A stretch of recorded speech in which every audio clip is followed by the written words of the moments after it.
Hello, welcome everybody. Thank you for those who have joined us online as well as those who are here today.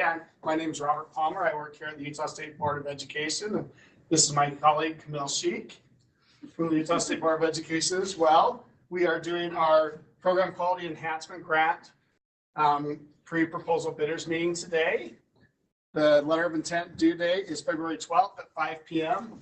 and the application due date is February 19th. At 12 o'clock p.m. So we'll go ahead and get started. A little bit of background on this grant. During Utah's 2018 legislative session, the legislative passed Senate Bill 202, which authorized the DWS, Department of Workforce Services, and Utah State Board of Education to use up to $125,000 in general funds to provide grants to promote high quality after school programs. And so this is an enhancement grant. So you already need to have a program up and running, and this will supplement that grant. This bill also requires that DWS and the Utah State Board of Education work together to set up and track academic and enrichment components and quality standards. Currently, this is just a Utah State Board of Education grant opening, and it's open to organizations that serve youth ages 5 to 18 who, like we said earlier, are already operating a high quality after school program. And the key point to this is that you need to have a match. You need to have a quality match of funds, and it needs to be a private match that's equal to the amount you ask for in your grant. Programs need to operate a minimum of 10 hours a week for 32 weeks during the regular school year, and grant funds may be utilized by existing programs to serve a population of ages 5 to 18 with at least 40% of population qualifying for free and reduced lunch. Add something, Robert? Yes, please. So this is the second round of funding with this grant. Department of Workforce Services, Office of Child Care, our key partner, also received an allocation, and they were able to grant out all of their funds. We have remaining funds. We have about 59,000 left to grant out to school districts and charter school. So if you're a community-based organization, you can apply with a school district or a charter school as the main applicant. But you guys can work together, because I know it's often hard for school districts and charter schools to have private match that doesn't originate from any local, state, or federal funds. So it's a good opportunity to partner if you have a school district who's willing to partner if you're a community-based organization.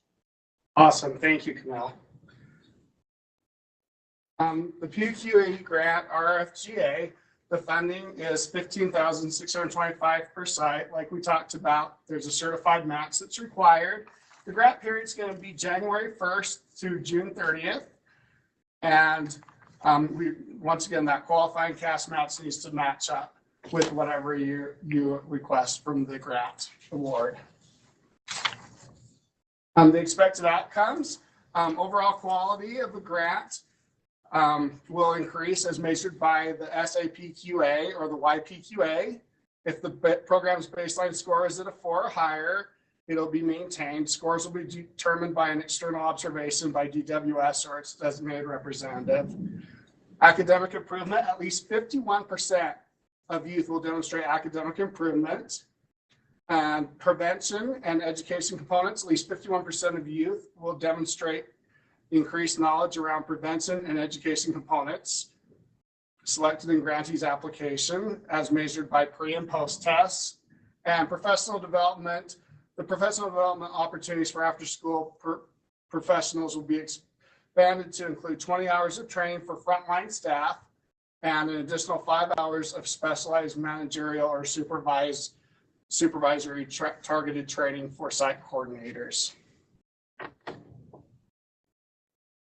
Qualifying match and certification, I'm going to turn this over to Camille. I'll stand. So with this, this grant is structured very similar to other Department of Workforce Services, Office of Child Care grants, Utah State Board of Education. So we're looking at academics, that enrichment piece, balance of prevention. So you need to have prevention education happening. And we're going to demonstrate, what the impact is through hopefully some pre and post tests, because we want you at your school district or charter school to determine what is best for you in terms of the prevention education your students need. So that's where this all comes from. This is, as Robert said, this is a supplemental grant. It's meant to enhance your current program to improve quality. But you do have to have the private match. So private match could include donated funds. So if you have a fundraiser each year, you can count this as long as you can track that. So we can have donated funds. Also, if you get any private foundation grants, so something from the Eccles, something from like Beverly Taylor Sorensen, maybe one of those, any kind of private match. But private match for this grant cannot come from any in-kind match or in-kind donations. So no in-kind can be counted in any way. And it can't originate from any government funding source. So this includes local, city, county, state, or federal. It can't originate from parent fees, or this was more for our child care programs, any child care subsidies. So keep that in mind with the match. It all has to be donated funds or private foundation grants. And you have to be able to keep track of that and say, okay, we got, $5,000 in donated funds from this funder who was willing to give us this much for our after school program, and we can trace it back to that person, and we can show that it doesn't come from any government funding source. Questions? Sorry, I walked in late. On the donated private funds, I think there are more stipulations about it can't be from staff of the school, and can it be from board members? Can it be from relatives of staff of the school? That's something we'll have to check into. In the first round of the funding, that didn't come up more, but that's something we'd have to check into if there's any conflict of interest. So we can take your question and take that back to our staff here and talk about it, just to make sure we're not, in terms of, for us, it's very loose in the legislation that it just says private funds. So it doesn't have those specific pieces in it. See, I read something about, for example, it can't be staff or director, something. Oh, in the cash match form. Yes. Yeah, somewhere. It's kind of in the bottom. But I would appreciate clarification, because people who care most about our school are people who are sort of loosely connected with our school. And so I want to follow the rules, but so can it be a board member? Can it be? Yeah. It says this includes and is not limited to tuition, parent fees, donations from owners, directors, staff, etc. Donations from parents are not a condition for a child's participation. Let me see if it's donations from parents, if a parent happens to be on the board. Oh, okay. Okay. But it's Yeah, also that the makes little sense. etc. part. It says cannot be from, sorry, Yeah, no, this is great. cannot be from, where did you just read?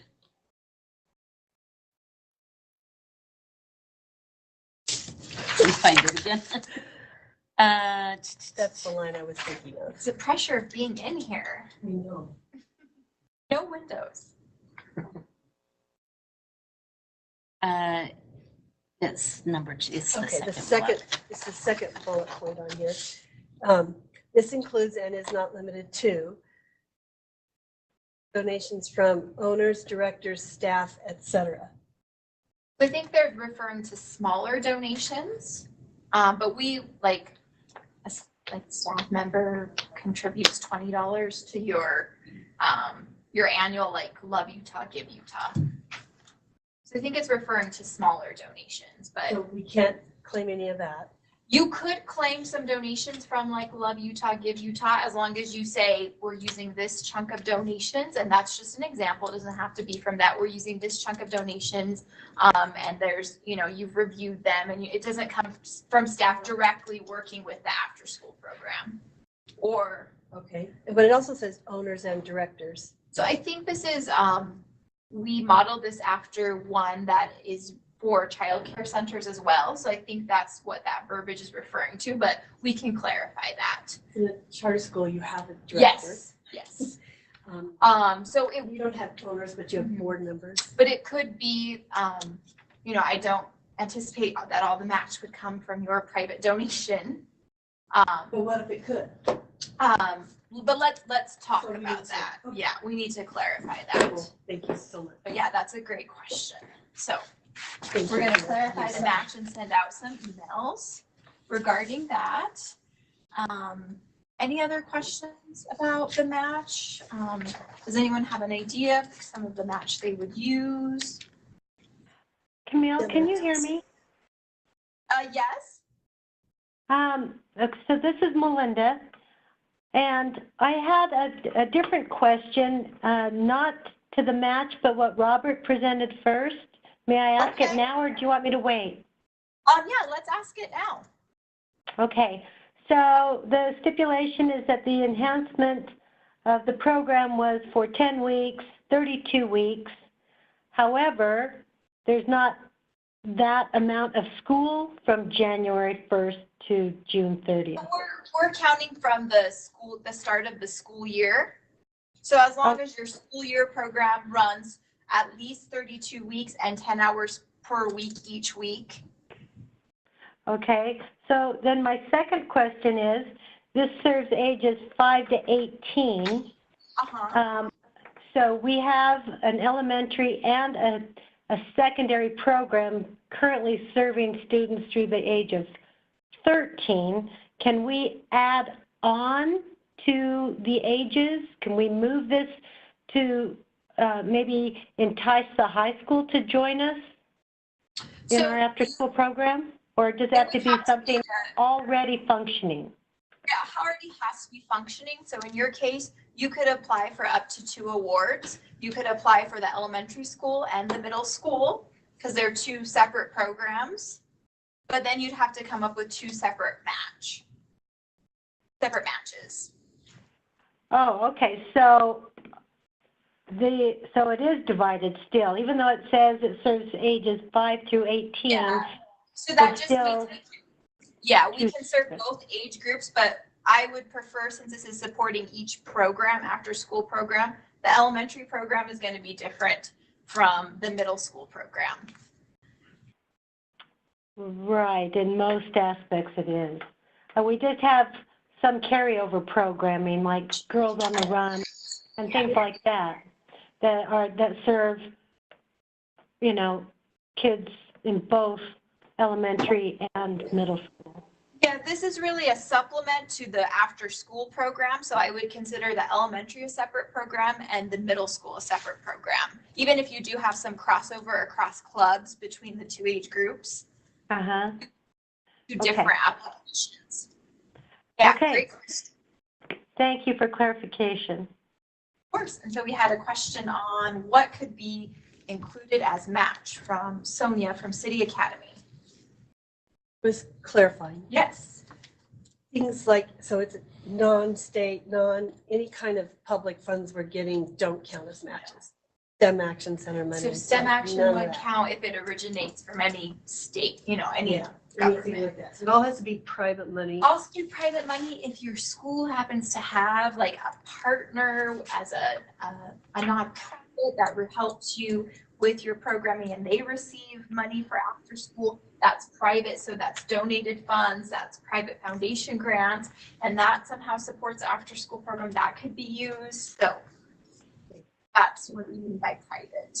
Any other questions about private? I'm just gonna see who's online. You're good. Have any questions from those participating online?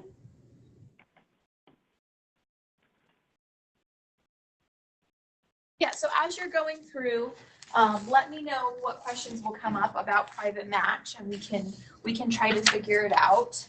We're kind of using the Department of Workforce Services Office of Child Care. They have very large match grants, so we've been using some of the guidance from that, but this is also state funding, and it's written in the piece of legislation around that, but it's very loose, so. I was going to change it from my computer. Oh. With the application process, everything will be done on Utah grants. And so I can email everyone who participated today all of the application documents, but you will need to submit through Utah Grants. So if you are a nonprofit who's partnering with your local school district or charter school, you'll have to do it all on Utah Grants. And it is, I would advise if you are gonna move forward, submitting things early. And just like keeping us up to date as you're submitting so we can go and check in on the back end, because it's a little bit of a different process for those of you who are familiar with Utah Consolidated Application. We're now kind of done with that for some programs, and we will be using Utah Grants moving forward for all of our competitive grants for after school at the State Board of Education. So if you're going to apply for 21st Century, you'll be applying in Utah Grants, but you're not going to actually submit. You're not going to like complete the application in Utah Grants. You'll complete your budget information in Utah Grants, and then everything will be an attachment. Like your proposal narrative will be an application. Your budget narrative will be something you upload to the system.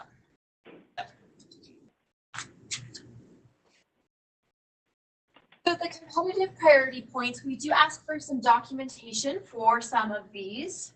So if you are a school that serves students with free lunch rates above 50%, we do require some kind of documentation.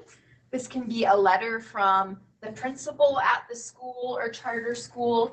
This could be something you pull off online from the USBE website. There's a child nutrition October survey that has this information, but we need something if you want to get those. These are additional points. So you don't have to, these are additional points. Also, if you work with students from refugee backgrounds, we do require some documentation. That could be you giving us, maybe you have 50 students in your program and you could say, of these 50 students, 100% are from refugee backgrounds, and these are the different countries they're from. Or you can have a letter from the principal or a community partner, some kind of documentation saying, yes, we work with primarily students from refugee backgrounds. If you're gonna do it for operating until 5:30 or later, 4 days a week, or 5 days per week, or 36 weeks during the school year, you could submit like your calendar, you could submit a program flyer that has the hours of operation, how long you'll go through. Like if you started back in August, and you can say we go through August through June 1st to demonstrate 36 weeks during the school year. And then that has your schedule that you're operating 5 days a week, Monday, Tuesday, Wednesday, Thursday, Friday, or if you do Monday, Tuesday, Wednesday, Thursday, and then you operate on a Saturday, some kind of flyer or a schedule or something that you give to parents that could count as documentation. There's no documentation required for rural counties that apply. If you're going to serve secondary students, then you'll have to submit some kind of documentation. This could be from the principal, from the director of the program that you do serve secondary students. And again, with the program operates before and after school, this could be your schedule. So if you have a morning program, this could be your schedule, a flyer you send to parents. And then if you've used in the past some kind of validated tool to assess program quality, you can also say that. You can send us the link of what it was, explain the process, have some kind of letter saying this is what we did, this is how it worked in our continuous improvement cycle. So you can also receive a priority point for that. Again, these are just additional points, but for some of them we will need documentation. Questions? A letter from the principal is good enough?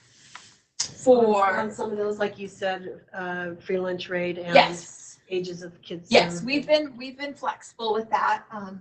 Moving forward with 21st Century, we are going to have more specific guidelines, but for this grant, we have allowed those different things. But again, please, trying to demonstrate that you are at this rate. We don't need to see personally identifiable student information. So that's why we feel like a letter from the principal is helpful if you're pulling the data from the USBE website that way. So we just don't send in rolls with students' names. We want to protect all students and their families. USB data is sufficient. Yes. Okay. Get online to the November, October survey. Okay. And I can show everyone where to find that after.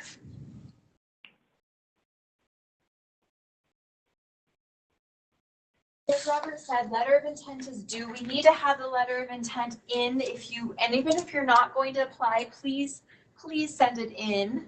Just in case maybe there's a chance, maybe you think the match isn't going to work out, but then somehow it miraculously comes in, please submit your letter of intent. It doesn't mean you have to apply. It's just like, I'm thinking about it. I'm dipping my toe in the water. And that's done on a Google form.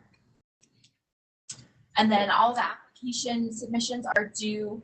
We're trying to push to get everything in by 12 p.m., but the system will close at 5 p.m. But the sooner you can get it in, upload your documents. And when you're doing this, keep in mind with Utah grants, there's always a two-step approval process. So you're the creator, you're filling in all the budget information, you're attaching your application documents, but then your internal approver, whoever your internal approver is, will have to go through and review, and they actually submit.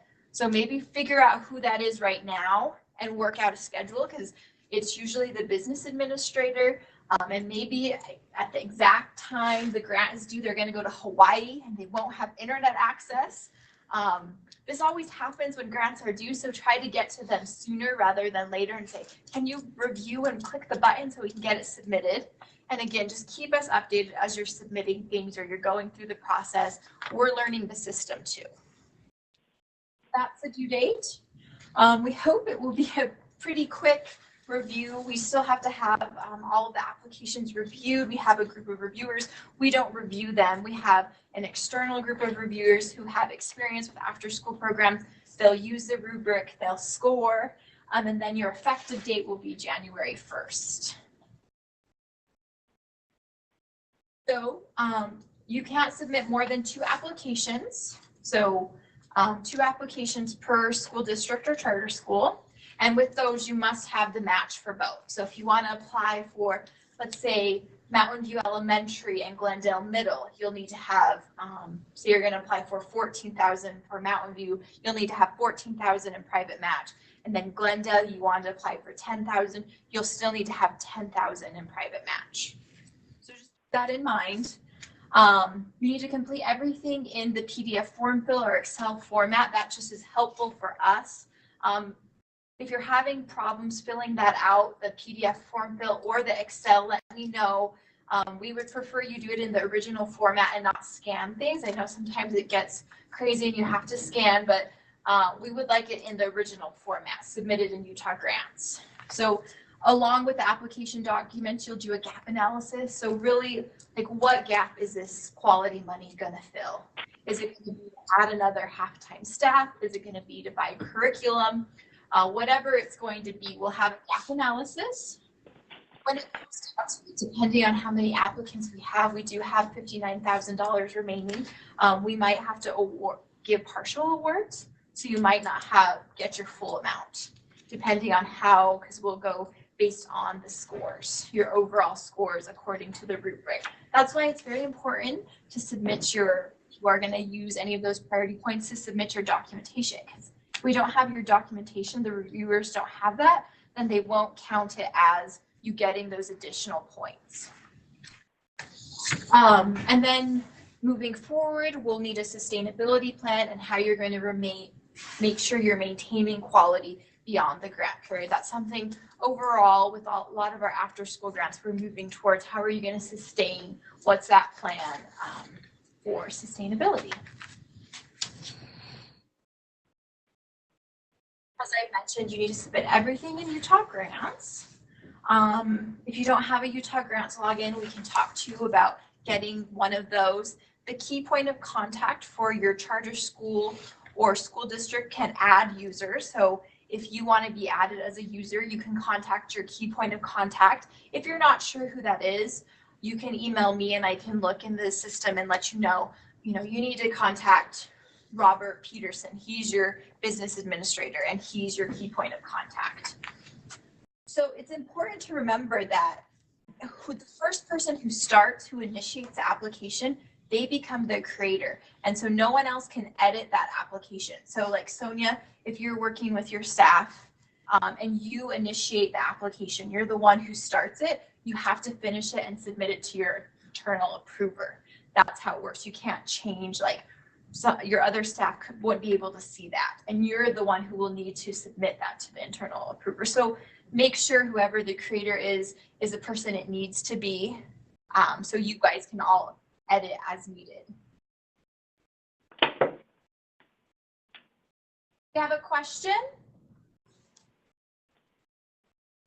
So with your application documents, and you have a checklist in your the proposal packet, grant information and narrative packet, I believe is what it's called. You have a checklist of all the documents we'll need. So you'll need your program assurances. So this will need to be signed by whoever is responsible for the grant funding.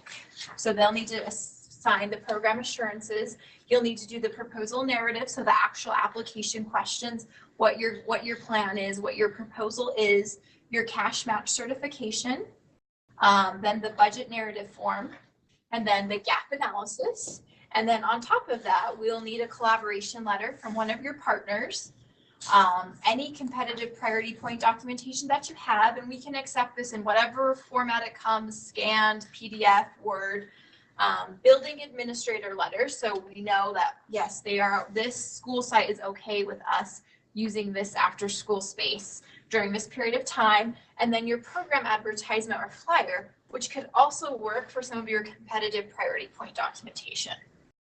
So there's a checklist in there because I know this is a lot to digest right now. So check that out.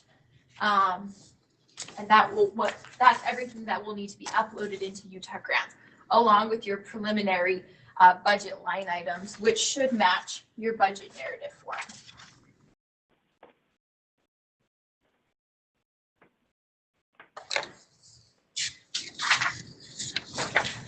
So this is what the website for you to apply should look like, and hopefully we'll see it.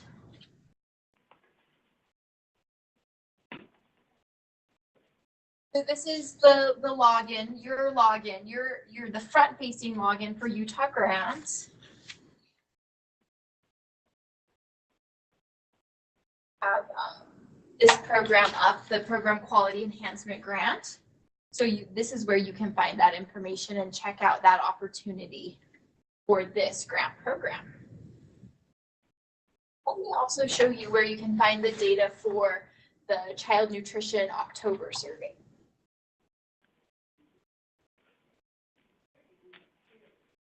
Go to USBE's homepage.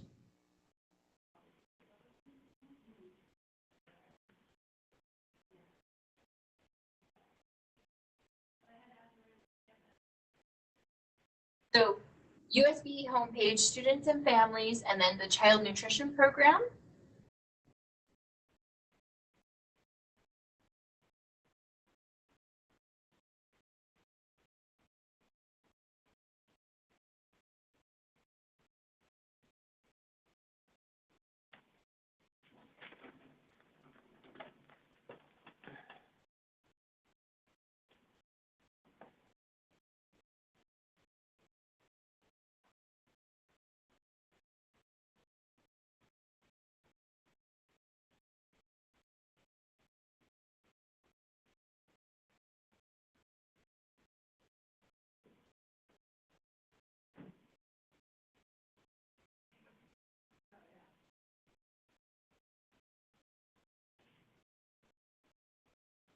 There used to be a page where you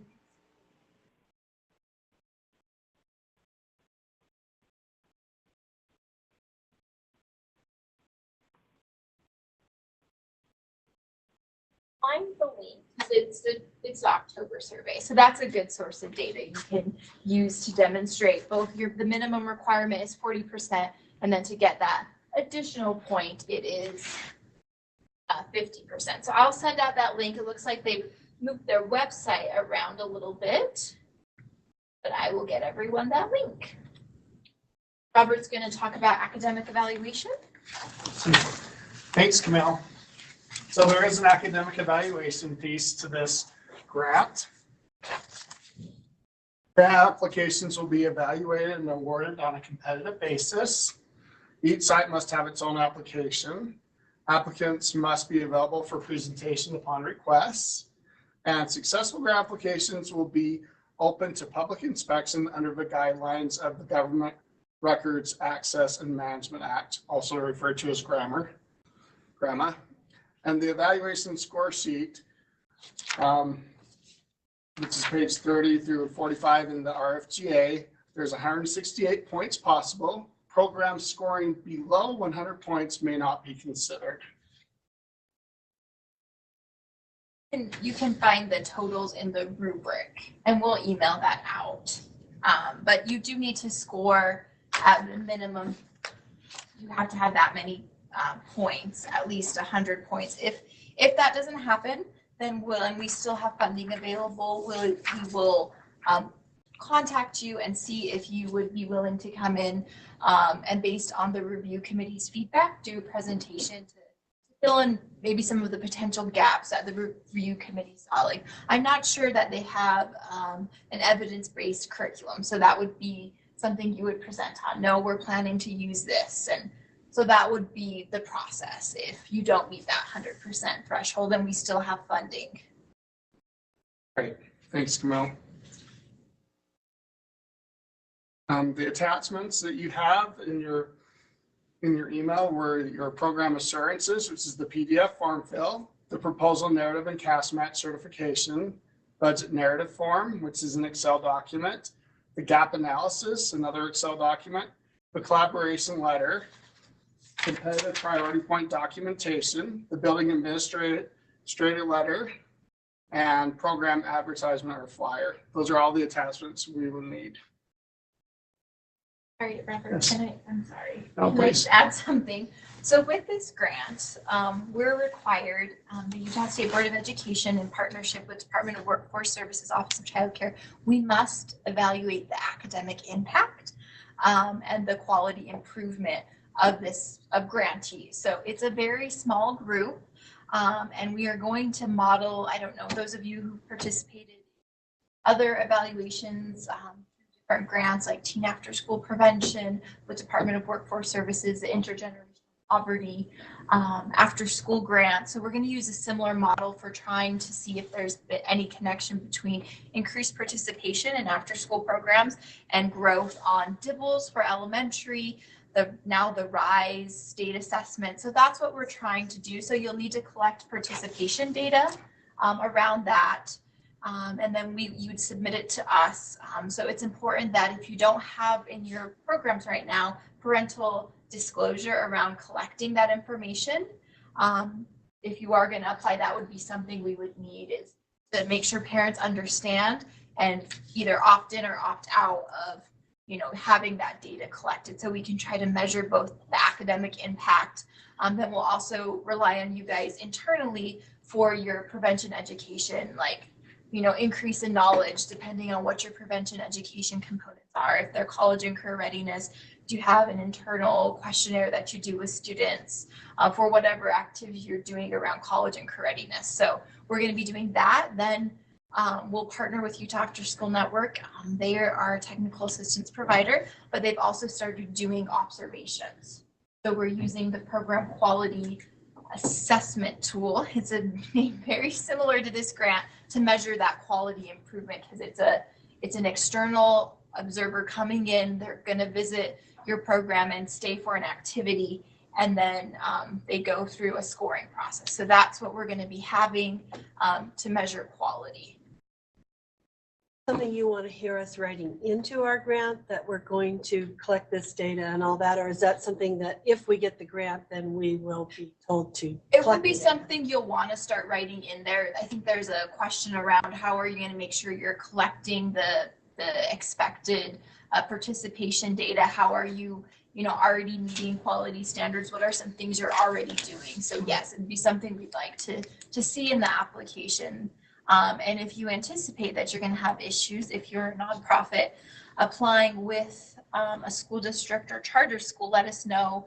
We work closely with Whitney Phillips, the Chief Data Privacy Officer, and we can work through those things, issues that come up, because there's a lot of misconceptions around what can be shared, what's personally identifiable information, because we want to protect students and families, but we also need to know what we can share. So if there's questions that come up, if you're a community-based organization, just let us know and we can put you in touch with her and we can work through those things. Awesome. Thanks, Camille. Were there any other questions this time? Okay. There's our contact information, Camille Sheik, and I'm Robert Palmer. Once again, the letter of intent is due on Tuesday, February 12th at 5 p.m. And the application due date is Tuesday, February 19th at 12 p.m. And Camille will talk to us now about the Utah After School Network. As I mentioned, Utah After School Network, we contract out with them as our technical assistance provider, and throughout the years, we've been revamping that process to include observations. So the timing of this funding is great because that's something they're already trained in. They're setting that up within their technical assistance structure to offer observations. So Utah After School Network, they want to make sure every child has access to high quality after school programs. So these are some of their staff. I know some of you already work with them in some capacity if you are currently funded or you've worked with them in the past. These are their staff. So they support programs, they support staff, and they just overall support after school programs. So this is how they support programs: consulting, coaching. They can come and do trainings, resources to help you improve the quality of your program. We, for many years we've used the quality self-assessment tool, but it is a self-assessment. So that's something really for programs to gauge where they are in terms of improving the quality of their program. But we're also adding observation. So we're not taking away the quality tool. We still think it's very valuable in supporting you with internally measuring where you are with quality and involving your staff, because every piece of the staff sees a different picture, but we're adding on the observations. So all of the specialists right now at Utah After School Network are reliable on these external observations. So they went through a very extensive training process to become reliable so they could be observers. So they're not, they just didn't print something off the internet and they're like, okay, now I'm just going to go into programs. They have had a lot of training around this, and they're using the program quality assessment tool. It comes out of the Weigert Center. It's a great tool because it's not like the specialist coming in and saying, well, Robert, you're doing this wrong. It's really aimed at, well, these are your strengths. These are areas you could improve on. And this is how we're going to write some goals and outcomes that are related to those areas that you need to improve on, because everyone can improve in certain areas. With observations, no one's ever going to get a perfect score. It measures a snapshot of programming and maybe something you had a different staff there that didn't have as much training. That's okay. We understand that we're not using it in a punitive way. We're using it to where's your program? Where are they in terms of quality? Where do they need the support? Where do they need the coaching? So that's what we're infusing into the technical assistance model, is having these observations. And so that's a key piece of this legislation as well. How are we showing the improvement? What things are being done so programs know the areas that they're strong in, but areas they need to improve on. So that's where we'll use the program quality assessment. These are just dates for their professional development events. We have Northern Recharge coming up. We also have Southern Recharge. So if you're not registered and you're interested, you can register through their website. And then this is their contact information. Check out their website. If you are funded, they're our designee to provide the observations and technical assistance. So you'll be working with one of their out of school time specialists. But I'm just going to go to the Weigert Center.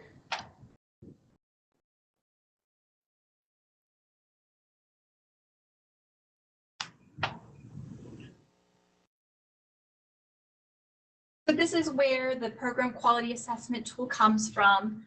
Oh, we're missing some flash content. You could just, if you're curious about it, check this out. I will include this link when I send out the email, as well as to the October survey where you can find that. But check this out. I know a lot of you who have engaged with Weigert Center in the past, but this is how we're using the assessment. So you can find out more information. I think you can even download one of the assessments on what it looks like and the different areas. So you can download that if you're curious. Obviously, if you're funded, we would have a full orientation to let you know what that would look like, when those observations would be scheduled. This year, we'll probably do 2 observations. With the first cohort of funding, they've already had their first observations and feedback. So how the observations work is they'll come and they'll just be, neutral observers to a specific activity lasting between 45 minutes and an hour and a half. And they're not going to come in with like a clipboard or they'll just be taking notes. So that's what it looks like. They just take notes as they're observing this. Maybe it's STEM programming that day. Whatever the activity is that you've selected as the grant administrator, I think you should come to this.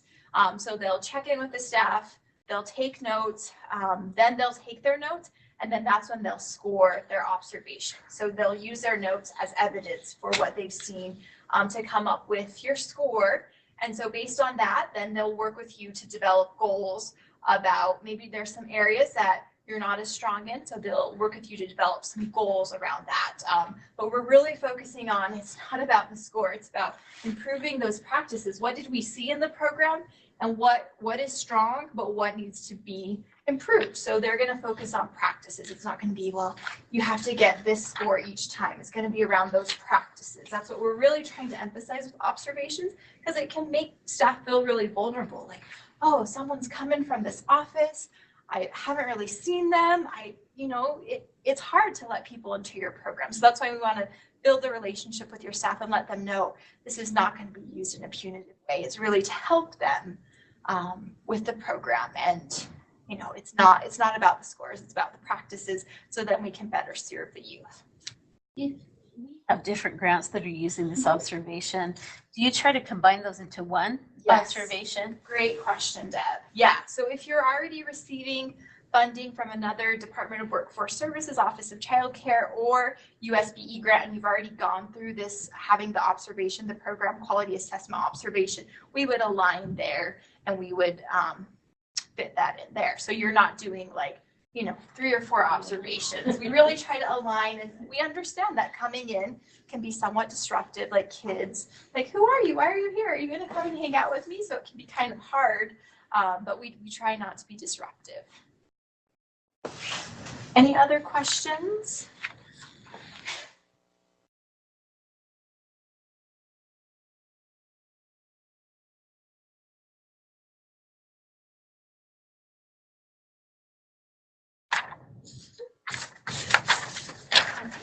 Any questions online?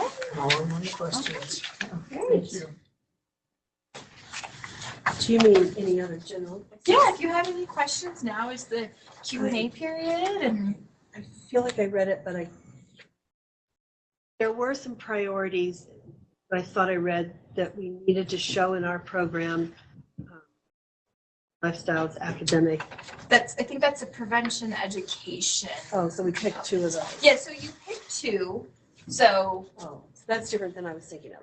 So it's really that same sort of 2 prevention education yes, things. similar to the Department of Workforce Services, Office of Child Care, they have those prevention education components. So, but in general, when our program that you're looking for needs an academic piece and in some kind of enrichment piece. Yes. We don't care if part of that in general, if we aren't picking that. No, but as long as you have a balance that works for your students, your participants, and maybe that's not a part of it right now. So it's really based on what are the needs. Yeah. And you, for example, you want to know what our schedule is for the whole year, even though the grant. Yes. And you also want to know So when you see our calendar for the whole year, it's going to include all these programs. So when we write our budget, are we showing all those programs and the budget, and then here's the piece being funded by this grant, or we're just showing our grant?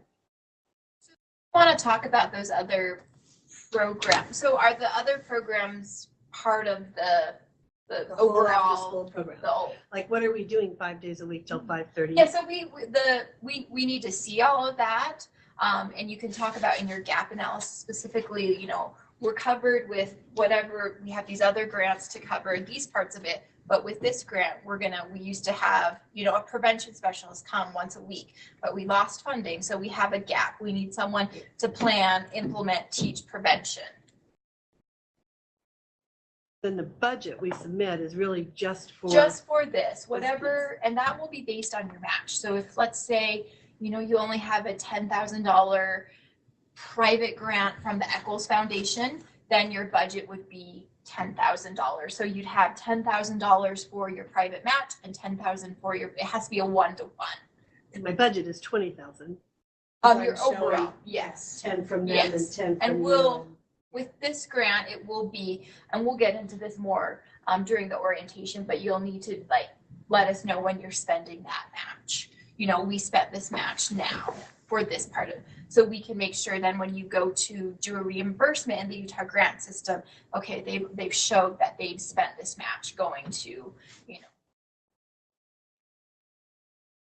So that's a system we've worked out so far. We'll see how it works. Again, this is the second cohort. We're hoping we're able to grant all of that out, and it will be from January to June, and then we'll have the option to renew for additional 2 years. We'll do presentations at probably starting maybe in May. We'll do some presentations. Obviously, you guys are going to be a little further along in the cycle, but it will be, you know, as long as the match is secured, it will be for up to an additional 2 years. Just a logistical question for you. Mhm. Grants are awarded on what date? We're hoping to notify people in March. So have a quick turnaround with our reviewers, but making sure they have enough time to understand. But you can go back to January. Right, but what's being funded is this expansion of the initial program that you're doing, right? Yes. So is there sort of like, when we were looking over this yesterday, Yeah. or on Friday, it was like this feeling of like, kind of have to do this Hail Mary to expand and start with your fingers crossed that you're going to get it. Yeah. Because otherwise the window of time that you have to Yes, use we it is are. super It tiny, is a right? tricky period of time we are in. So, but if it's something maybe you haven't started yet, you just have plans, but you think this could be, you know, you have the existing program and then you think this could really just kind of beef it up. That's what we're looking for. But I know it's precarious timing. But we felt like as an after-school team, we needed a break between people applying for 21st Century, the first round of this grant. We're heading into another cycle of 21st Century. We've got our preliminary allocations for that federal grant, so that's exciting. We're in much better shape than we were last year, so we felt like people just needed a little break because we know funding, like requests for applications, are just going to hit. Right. So that's where we are, but Okay. yeah. Ask everyone online.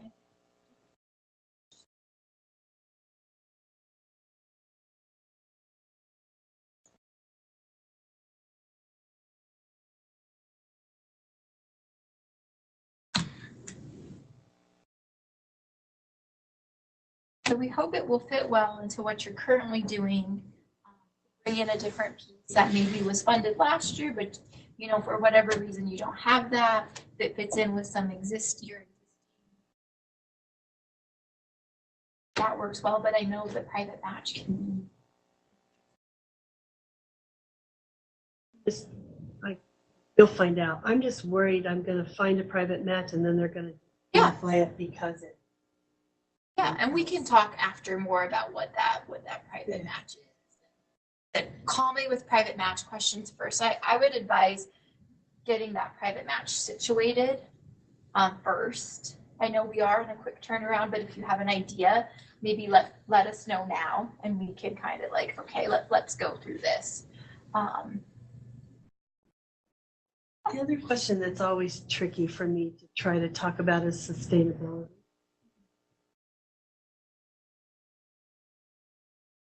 Programs without a grant. But on the other hand,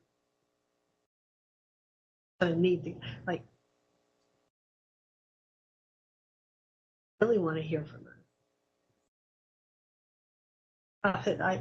I think maybe if you were able to partner with different community partners who might be able to do some parts of the programming for free, or I don't know, in terms, you can use some Title I funds for school district and use some of those funds under Part 1 of Title 1 or Part A of Title I. You could use those for after school programming, but we encourage partnering, other private grant opportunities.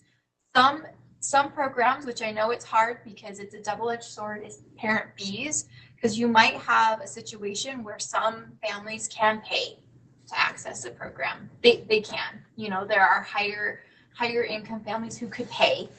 So that's a possibility, but then also having a sliding fee scale and knowing your population. Like if I impose a sliding fee scale, am I gonna lose otherwise participate because they're like $20 a month, I can't do it, this is gonna take away from this or this. So also knowing your population, but having parent fees with a sliding fee is an option if you feel like that's gonna work for your population and you have some higher middle income families who could pay. But this is an area that we are all dealing with and trying to come up with some resources for.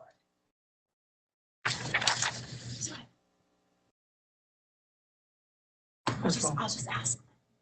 Does anyone have any questions who's participating online?